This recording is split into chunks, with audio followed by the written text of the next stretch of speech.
എല്ലാവർക്കും അവരുടേതായിട്ടുള്ള കുറെ പേഴ്സണൽ സ്പേസും പേഴ്സണൽ ബിഹേവിയറും പേഴ്സണൽ കുറെ സാധനങ്ങളും ഉണ്ട്. ഞാൻ നിങ്ങളുടെ അടുത്ത് ഇതിനു മുമ്പ് പറഞ്ഞിട്ടുള്ള കാര്യമല്ലേ, ഇൻക്ലൂഡിങ് ഞാനടക്കം എല്ലാവർക്കും apart from the social media appearance അവർക്ക് അവരുടേതായിട്ടുള്ള പേഴ്സണൽ സ്പേസും പേഴ്സണൽ ജീവിതമുണ്ട്.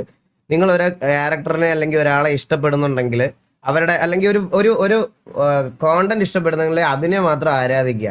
അല്ലാതെ അതിന്റെ അപ്പുറത്തോട്ട് ആ ആള് ഭയങ്കര മറ്റേ ഇതാണ് അതാണ് എന്നുള്ള രീതിയിൽ ഭയങ്കര ഒരു നിങ്ങളുടെ വിലയേറിയ സമയം ഇതിനകത്ത് കളയരുത്. ഞാൻ ഇപ്പോഴും പറയാം, എല്ലാ കോൺട്രവേഴ്സികൾ നടക്കുമ്പോഴും എല്ലാ തൊപ്പി മോക്കിടിയോ കണ്ട ഇതാ ഞാൻ പറഞ്ഞേ. എന്ത് ബ്രോ എന്തിന് ഞാനിത് 2 ദിവസം നമ്മളാരും ഇതൊന്നും കണ്ടില്ലെന്നാണോ ബ്രോയുടെ വിചാരം? കേരളത്തിൽ എല്ലാവരും കണ്ട് മനസ്സിലായ എല്ലാരും കണ്ട് ഈ സാധനങ്ങളൊക്കെ കണ്ട് നമ്മുടെ ലൈഫിൽ കോൺട്രവേഴ്സീസ് ഉണ്ടായിട്ടില്ലെന്ന് ഞാൻ ഒരിക്കലും പറയത്തില്ല. പക്ഷെ നമ്മുടെ യൂണിവേഴ്സ് ഡിഫറൻറ്റാ, മനസ്സിലായി? അതായത് നമ്മുടെ ഒരു ഗെയിമിനകത്തുള്ള അടി, ഗെയിമിനകത്തുള്ള വഴക്ക്, അങ്ങനത്തെ കാര്യങ്ങൾ അതായിരുന്നു ഇത്രയും നാളത്തെ നമ്മുടെ controversy. Out of the controversy നമുക്ക് നടന്നിട്ടുള്ള ഒരു കാര്യം എന്ന് പറഞ്ഞാൽ മണവാളന്റെ മറ്റേ ഇഷ്യൂവും അതുപോലെ തന്നെ മറ്റേ ടെലഗ്രാമിന്റെ അതൊരു കോൺട്രവേഴ്സി ആണ് എന്നുള്ള ഒരിക്കലും ഞാൻ പറയത്തില്ല. അത് നമ്മുടെ നാട്ടിൽ ശരിക്കും പറഞ്ഞാൽ നടക്കുന്ന ഒരു സാധനം വെളിയിലോട്ട് എത്തിച്ചതാ. ഞാൻ ഇപ്പോഴും പറയാം, ഞാൻ ഇപ്പോഴും അതിന്റെ കോൺസിക്വൻസസ് ഫേസ് ചെയ്തുകൊണ്ടിരിക്കുന്ന ഒരാളാണ്. നിങ്ങളുടെ എല്ലാവരുടെ അടുത്തും ഞാൻ പറയാം, ഈ ടെലഗ്രാമിന് വേണ്ടി സംസാരിച്ച് തുടങ്ങിയതിനെ തൊട്ട് അന്ന് തൊട്ട് ഇന്ന് വരെ എൻ്റെ ഫാമിലി അടക്കം എല്ലാവരും ഇതിനു വേണ്ടി സ്ട്രഗിൾ ചെയ്യുന്നുണ്ട്. ഞാൻ നിങ്ങളുടെ അടുത്തൊക്കെ പറഞ്ഞില്ലേ, ഒരുപാട് പേര് ഇൻക്ലൂഡിങ് സെലിബ്രിറ്റീസ്, കേരളത്തിലുള്ള സെലിബ്രിറ്റീസ് ആയിട്ടുള്ള പെൺകുട്ടികളടക്കം എൻ്റെ പ്രൊഫൈലിൽ അല്ലെങ്കിൽ എൻ്റെ നമ്പർ പലരിടത്തു നിന്നും മേടിച്ചുകൊണ്ട് വന്നിട്ട് ഇങ്ങനത്തെ ഉപദ്രവങ്ങൾ എനിക്ക് ഉണ്ടാകുന്നുണ്ട് ബ്രോ, ഇതിന് എന്തെങ്കിലും ചെയ്യാൻ പറ്റുമോ എന്നുള്ള രീതിയിൽ എൻ്റെ അടുത്ത് കൊണ്ടുവരുന്നുണ്ട്. മനസ്സിലായോ? അത് ഒത്തിരി നാളായിട്ട് ഇത് ശരിക്കും സംഭവിച്ചുകൊണ്ടിരിക്കുന്ന കാര്യമാണ്. അതൊരു കോൺട്രവേഴ്സി ആയിട്ട് കണക്കാക്കാൻ എനിക്ക് താല്പര്യമില്ല. കാരണം ഇത് വെളിയിൽ കൊണ്ടുവരേണ്ട സംഭവമാണ്. ഏകദേശം ഇന്നലെ ഞാൻ FRK വ്ളോഗ്സ് നിങ്ങൾക്കൊക്കെ അറിയാമെന്ന് എനിക്ക് അറിഞ്ഞൂടാ. ഈ ഒരു ഇഷ്യൂ ഒക്കെ നടന്നപ്പോൾ പുള്ളി ഇന്നലെ എന്നെ വിളിച്ചിട്ട് കാര്യങ്ങളൊക്കെ കുറച്ച് സംസാരിച്ചപ്പോൾ പറഞ്ഞതാണ്, പുള്ളിക്കാരൻ്റെയൊക്കെ വൈഫിനേക്ക് വരുന്ന മെസ്സേജസും പോയി ക്യാച്ചപ്പ് ചെയ്ത ആൾക്കാരുടെ കൗണ്ടും എടുത്തു നോക്കുമ്പോൾ ഏറ്റവും കൂടുതൽ 18 വയസ്സിന് താഴെയുള്ള പിള്ളേരാണ് ഈ സെക്ഷൽ പരിപാടി എന്ന് പറയുന്ന സാധനത്തിന്. ഇനി ഞാൻ നിങ്ങൾക്ക് കുറച്ച് കാര്യങ്ങളോടെ ഇത് ഇന്നത്തെ കാര്യം പറയുന്നതിന് മുമ്പ് കുറച്ച് കാര്യങ്ങൾ ഞാൻ നിങ്ങളുടെ അടുത്ത് പറഞ്ഞുതരാം. ഞാൻ ഇത്രയും നാൾ എൻക്വയറി ചെയ്തതിലും ഇത്രയും നാൾ കണ്ടുപിടിച്ച ഡേറ്റയും വെച്ചിട്ട് ഞാനൊരു കാര്യം നിങ്ങളുടെ അടുത്ത് സംസാരിക്കാം. ടെലഗ്രാമിൽ നിങ്ങൾ വിചാരിക്കുന്നത് പോലെ വീഡിയോ ഇടുന്നവനെ മാത്രം പിടിച്ചിട്ട് ഒരു കാര്യമില്ല. അതായത് ഞാനിപ്പോൾ എക്സാമ്പിൾ പറഞ്ഞാൽ ഡ്രഗ് വിൽക്കുന്നവനെ മാത്രം പിടിച്ചിട്ട് കാര്യമില്ല. അത് എവിടുന്നാ വരുന്നതെന്ന് കണ്ടുപിടിച്ചാലല്ല കാര്യമുള്ളൂ. മനസ്സിലായി? അല്ലാതെ ഇത് വെറുതെ 50 രൂപയ്ക്കും 100 രൂപയ്ക്കും വഴിയിൽ വിൽക്കുന്നവനെ കണ്ടുപിടിച്ചിട്ട് ഒരു കാര്യം ചെയ്യുന്നില്ല. ഇവനൊക്കെ സാധനം രാജ്യത്തെത്തുന്നത് എങ്ങനെയാണെന്ന് കണ്ടുപിടിക്കാനുള്ള ധൈര്യം ആദ്യം എല്ലാവരും കാണിക്കണം. അതുപോലെ തന്നെയാണ് ടെലഗ്രാമിന്റെ ഇഷ്യൂ. ഞാൻ ടെലഗ്രാമിന്റെ ഒരു ഇഷ്യൂ നിങ്ങളുടെ ഒരു കാര്യം പറയാം. ഈ ടെലഗ്രാമിന്റെ കാര്യത്തിൽ ഞാൻ എൻക്വയറി ചെയ്ത എൻ്റെ ഒരു ഇതിൽ ഞാൻ ഒറ്റ കാര്യം പറയാം. ഇത് വെറുതെ വീഡിയോ പോസ്റ്റ് ചെയ്യുന്നവനെയും വീഡിയോ വിൽക്കുന്നവനെയും മാത്രം പിടിച്ചിട്ട് ഒരു കാര്യമില്ല. നിങ്ങൾക്കറിയാവോ, ഈ ടെലഗ്രാമിൽ അക്കൗണ്ടുകളിലൊക്കെ ഇത്ര ധൈര്യത്തോടെ നമ്പർ വെളിയിൽ വിസിബിൾ ആകത്തില്ല എന്നുള്ള ധൈര്യത്തിന്റെ പുറത്ത് ഇവന്മാരൊക്കെ എങ്ങനെയാണ് കളിക്കുന്നതെന്ന് ഞാൻ നിങ്ങൾക്ക് അറിയാത്ത കുറച്ച് കാര്യങ്ങൾ പറഞ്ഞുതരാം. ഇതില് നമ്പർ വിൽക്കുന്ന കുറെ ആൾക്കാരുണ്ട്. ഇതൊരു ഇൻഫർമേഷൻ ആയിട്ട് മാത്രം നിങ്ങൾ കണക്കാക്കുക. പല രാജ്യങ്ങളിലെ നമ്പർ പല രീതിയിലും വിൽക്കുന്ന കുറെ ആൾക്കാരുണ്ട്. ഈ നമ്പറുകൾ കാശ് കൊടുത്ത് മേടിക്കാൻ ഇവിടുത്തെ കുറെ കൊച്ചുഫുണ്ടകളുണ്ട്. മനസ്സിലായ? 18 വയസ്സിൽ താഴെയുള്ള കുറച്ച് കൊച്ചുഫുണ്ടകൾ ഈ നമ്പർ മേടിക്കും. ഇവന്മാർക്കൊക്കെ നമ്മളെക്കാളും ബുദ്ധിയാണ്, നമ്മളെക്കാളും തിങ്കിങ് കേപ്പബിലിറ്റിയാണ്. ഇവന്മാർ ഈ നമ്പർ വാങ്ങിച്ചിട്ട് ഈ നമ്പർ വെച്ചിട്ടാണ് കളിക്കുന്നത്.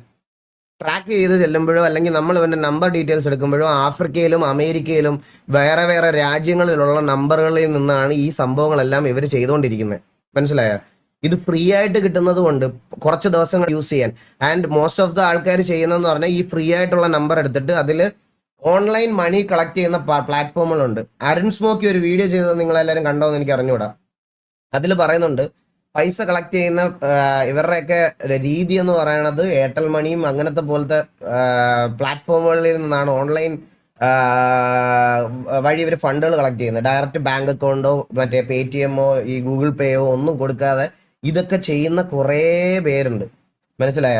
കുറേ പേരുണ്ട്. ഇവരെല്ലാവരും ഇത് വെച്ചിട്ടാണ് ഈ കളിക്കുന്നത്. ഇതൊക്കെ കണ്ടുപിടിക്കാൻ എനിക്ക് അറിഞ്ഞൂടാ. നമ്മുടെ നാട്ടിലെ സിസ്റ്റംസ് ഇതിനകത്ത് ഉണ്ടോ ഇല്ലയോ എന്നുള്ള കാര്യം ഒന്നും അറിഞ്ഞൂടാ. പക്ഷെ നിങ്ങളൊക്കെ നിങ്ങളുടെ കാര്യം കുറച്ച് സേഫ് ആക്കിയിട്ട് നോക്കിക്കഴിഞ്ഞ് കഴിഞ്ഞാൽ എനിക്ക് ഒറ്റ കാര്യം ഞാൻ നിങ്ങളുടെ അടുത്തൊക്കെ പറയാനുള്ളൂ. സത്യം പറയാലോ, ഇത് ഈ റീസെന്റ് ഞാൻ ഇത് പറയാനല്ല ഈ ലൈവ് ഇട്ടത്. അതിന് മുമ്പ് ഞാൻ പറയാം, ഇന്ന് എനിക്കൊരു കോള് വന്നതിന്റെ അടിസ്ഥാനത്തിൽ ഞാൻ പറഞ്ഞതാണ് നിങ്ങളുടെ അടുത്ത്. ഇന്ന് എനിക്ക് വന്നൊരു കോളില് ഒരു കല്യാണം കഴിഞ്ഞ ഒരു പെൺകുട്ടിയാ. പുള്ളിക്കാരി പറഞ്ഞതെന്ന് പറഞ്ഞാൽ ഹസ്ബൻഡിനോടും ബാക്കിയുള്ളവരോടും പറയാൻ പേടിയാ. അവർക്ക് വീട്ടില് എന്തെങ്കിലും സീൻ ആവുമെന്ന്. കാരണം അവരുടെ വെറുതെ പേഴ്സണൽ വലിയ ഫോളോവേഴ്സ് ഒന്നും ഇല്ല. 430 ഫോളോവേഴ്സ് എന്തേ ഉള്ളൂ പുള്ളിക്കാരിക്ക്. 430 ഫോളോവേഴ്സ് ഉള്ള പുള്ളിക്കാരിയുടെ പ്രൊഫൈലിൽ നിന്ന് ഒരു ഫോട്ടോ എടുത്ത് ഈ ഫോട്ടോ കൊണ്ടുപോയി ടെലഗ്രാമുകളിലെ വെബ്സൈറ്റുകളിൽ പോസ്റ്റ് ചെയ്തിട്ട് ഇത് കണ്ട ഒരു ചെറുക്കൻ ഈ പുള്ളിക്കാരിക്ക് ഇത് അയച്ചു കൊടുത്തു. പുള്ളിക്കാരിക്ക് ഇത് വീട്ടിൽ പറയാനും പേടി, പേരൻസിനോട് പറയാനും പേടി, ഹസ്ബൻഡിനോട് പറയാനും പേടി. ഇത് എങ്ങനെയും ടേക്ക് ഡൗൺ ചെയ്ത് കൊടുക്കുമോ എന്ന് ചോദിച്ച് എനിക്ക് മെസ്സേജ് അയച്ചായിരുന്നു.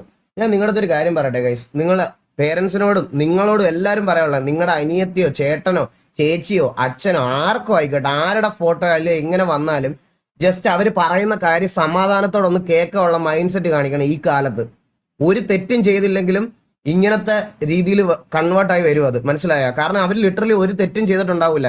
ചിലപ്പോൾ ചില വീടുകളിൽ സോഷ്യൽ മീഡിയ ഉപയോഗിക്കുന്നതും ഫോട്ടോ പോസ്റ്റ് ചെയ്യുന്നവർ റെസ്ട്രിക്ട് ചെയ്തിട്ടുണ്ടാവും. ചിലപ്പോൾ അവർ പോസ്റ്റ് ചെയ്ത നല്ലൊരു ഫോട്ടോയിൽ നിന്ന് ഒരു ഫോട്ടോ എടുത്തായിരിക്കും ഈ തന്തയിലായ്മ കാണിച്ചു വെച്ചിരിക്കുന്നത്. അപ്പം നിങ്ങൾ അവരൊരു വിഷമം വന്ന് പറയുന്ന സമയത്ത് നിങ്ങൾ അവരുടെ അടുത്തൊന്നും അവർക്ക് ചെവി കൊടുക്കണം, ഒന്ന് ജസ്റ്റ് സമാധാനത്തോടെ കേൾക്കണം. ചാടിക്കടിക്കാൻ അവരുടെ അടുത്ത് ചെല്ലാതെ സമാധാനത്തോടെ ഒന്ന് കേട്ടിട്ട് അവരെ ഒന്ന് ആശ്വസിപ്പിക്കാനോ അല്ലെ അവർക്ക് വേണ്ടി എന്തെങ്കിലും ചെയ്തു കൊടുക്കാനോ പോലീസിലൊരു പരാതി കൊടുക്കാനോ നിങ്ങൾ ദയവ് ചെയ്ത് അതിന്റെ ഒരു സമയവും ചെവിയും കൊടുക്കണം.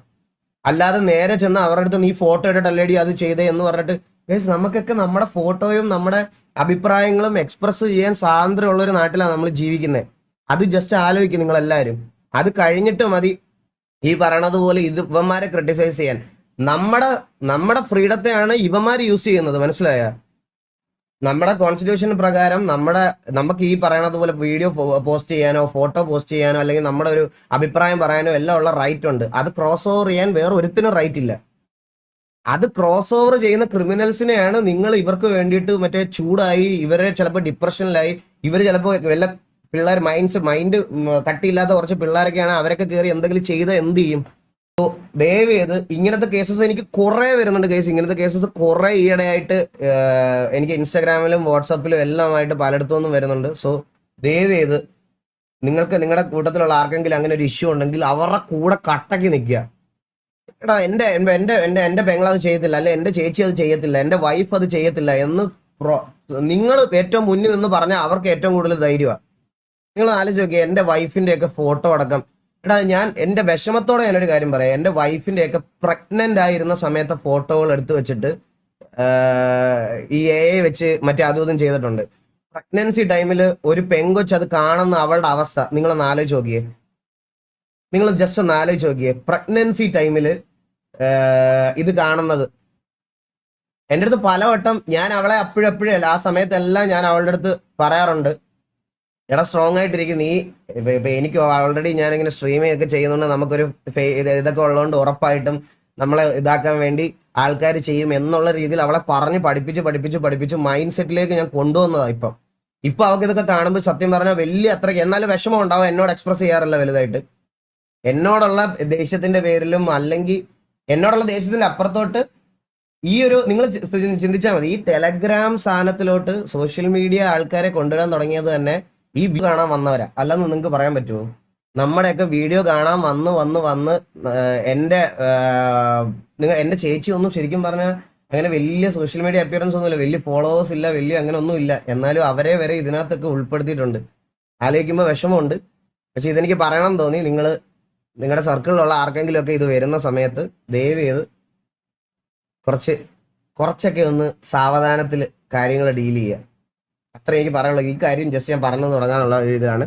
കേസ് അപ്ഡേറ്റ് ഞാൻ ഓൾറെഡി പറഞ്ഞായിരുന്നല്ലോ ബ്രോ. ഞാൻ ഹാൻഡ് ഓവർ ചെയ്ത പ്രൂഫുകളിൽ ബാക്കിയുള്ള എല്ലാം കുറെ പേര്, ഏകദേശം 7 പേരെ നമ്മൾ പിടിച്ചതിൽ 5 പേര് മൈനേഴ്സാണ്. 2 പേർക്കാണ്, ഒരാൾക്ക് 24 വയസ്സും ഒരാൾക്ക് 22 വയസ്സും. മനസ്സിലായി? ഈ കേസിന്റെ ഇതെല്ലാം ഞാൻ ഓൾറെഡി സൈബർ ഡൊമൈന് ഞാൻ ഫോർവേഡ് ചെയ്ത് കൊടുത്തിട്ടുണ്ട്. അന്നേ അവരെൻ്റെ നിന്ന് കളക്ട് ചെയ്തായിരുന്നു. അതിൽ ഞാൻ പറയില്ലേ എന്റെ കുഞ്ഞിനെ കൊല്ലും എന്നൊക്കെ പറഞ്ഞ് ഒരുത്തൻ വന്നായിരുന്നല്ലോ. അവനെ ട്രിവാൻഡ്രം സൈബർ പോലീസ് സ്റ്റേഷനിൽ വിളിച്ചു വരുത്തി. അവൻ അവിടെ വന്ന സമയത്ത് പുള്ളിക്ക് മെന്റലി അൺസ്റ്റേബിൾ എന്നുള്ള സർട്ടിഫിക്കറ്റ് ഉണ്ടെന്നാണ് പറഞ്ഞത്. മനസ്സിലായോ? മെന്റലി അൺസ്റ്റേബിൾ ആയിട്ടുള്ള സർട്ടിഫിക്കറ്റ് ഉണ്ട്, അതുകൊണ്ടാണ് അത് ചെയ്തത്. ഇനി ഒരിക്കലും അത് അവരുടെ സൈഡിൽ നിന്ന് ഉണ്ടാവത്തില്ല എന്ന് പറഞ്ഞിട്ട് അവര് ഇനി ഒരിക്കലും ഉണ്ടാവത്തില്ല, ഒരു ചാൻസ് കൂടെ തരണം എന്ന് പറഞ്ഞ് അവരുടെ പേരൻസ് അവളോട് ഒരുപാട് റിക്വസ്റ്റ് ചെയ്തുകൊണ്ട് പുറത്ത് മാത്രമാണ് ആ കേസ് ക്ലോസ് ചെയ്തത്. അല്ലെങ്കിൽ ആ കേസ് ക്ലോസ് ചെയ്യില്ലായിരുന്നു. ഞാൻ പലപ്പോഴും വിചാരിച്ചതാണ് അത് ക്ലോസ് ചെയ്യേണ്ട, നമുക്കത് മുന്നോട്ട് ഫോർവേഡ് ചെയ്യാം. ഞങ്ങൾ അവരോട് അങ്ങനെയാണ് പറഞ്ഞത്, ഞങ്ങളിത് ക്ലോസ് ചെയ്യുന്നില്ല എന്നുള്ള രീതിയിലാണ് ഞങ്ങൾ അവരോട് പറഞ്ഞത്. പക്ഷെ എനിക്ക് മുന്നോട്ട് വന്നപ്പം കുറച്ച് ചിന്തിച്ചപ്പോൾ മനസ്സിലായി, ഇനി നമ്മൾ കാരണം അങ്ങനെ ഒരു പ്രശ്നമുള്ള ഒരാളെ ഞാൻ വീണ്ടും ഇതാക്കണോ എന്നുള്ളൊരു ഇത് ചെയ്യണ്ടായിരുന്നു എന്ന് എൻ്റെ അടുത്ത് എല്ലാവരും പറഞ്ഞു, എനിക്ക് മനസ്സിലാവണില്ല. എന്നാലും ബട്ട് സ്റ്റിൽ എവിടെയോ ആലോചിച്ചപ്പോൾ ഗൈസ് എവിടെയോ ഒരു ചെറിയ മനസാക്ഷി വന്നുപോയി.